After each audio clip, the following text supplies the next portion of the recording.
Nasa ilalim pa sa karagdagang medical procedure sa Senador Juan Ponce Enrile ngayong araw. Wala pang desisyon ang Sandigan Bayan kung saan dapat ikulong ang senador na humiling na madetine siya sa ospital. Balita hatid ni Jam si Sante. Binabantayan ngayon sa PNP General Hospital dahil sa mga iniindang sakit ang 90-year-old na si Senador Juan Ponce Enrile. Sa check-up sa kanya, inirekomenda ng PNP cardiologist na sumailalim siya sa 2D echo. Pumayag din ng PNP na may private nurse siyang nakikipagtulungan sa PNP medical staff. At nitong weekend, pinayagan din siyang lumabas ng Camp Crame upang sumailalim sa medical procedure sa kanyang mata sa Asian Eye Institute. Well, I had a post-operation check-up because that is a protocol of this procedure. So, okay naman yung eyesight ko. I will have another injection siguro. Hindi naman nangangulog ang hindi kaya nung General Hospital.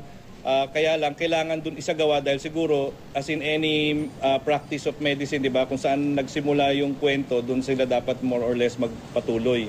Ayon sa PNP, sagot ni Enrile ang gastusin para sa kanyang medical procedure at mga gamot. At posibleng magtagal pa si Enrile sa ospital kung papayagan ng Sandigan Bayan ang kanyang motion para sa hospital detention dahil na rin daw sa kanyang katandaan at kalusugan. It's premature to even speculate kung saan, kanino at kailan iko-commit si Senator Enrile.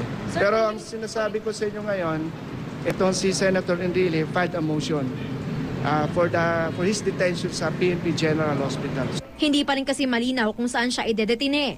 Lalo't wala pang commitment order sa kanya ang Sandigan Bayan kahit pa inilabas na rin ang isa pa niyang arrest warrant para naman sa mga kasong graft.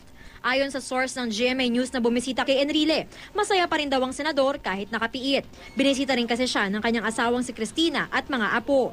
Sa ngayon, ayon sa PNP, sinusunod ang daily visiting hours sa ospital na 10 a.m. to 12 noon at 4 to 7 p.m.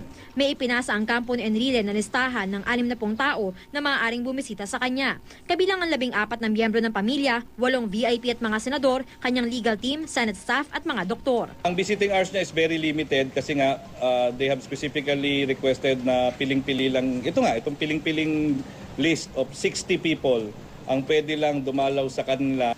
Ang dati namang Chief of Staff ni Enrile na si Attorney Gigi Reyes na sa basement ng Sandigan Bayan nakapiit ngayon, hiniling sa korte na sa PNP Custodial Center makulong.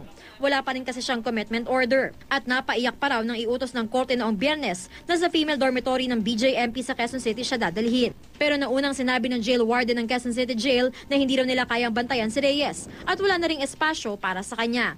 56 lang ang capacity ng kulungan pero 504 na ang nakakulong doon ngayon. Sakaling mang ikulong sa krami si Reyes, sa female ward siya ilalagay. Malayo sa mga kulungan ngayon ni na Senador Jingoy Estrada at Bong Revilla. Si Janet Lim Napoles naman na nasa Fort Santo Domingo ngayon, humihiling sa CBCP na isailalim sa kanilang kustodiya. May request naman, pero siyempre, ang magdedesisyon niyan, husgado. Yung spiritual upliftment niya, may mag-encourage sa kanya. Ang dami niyang kalaban. Wala pang pahayag dito ang CBCP. Jam Sante, GMA News.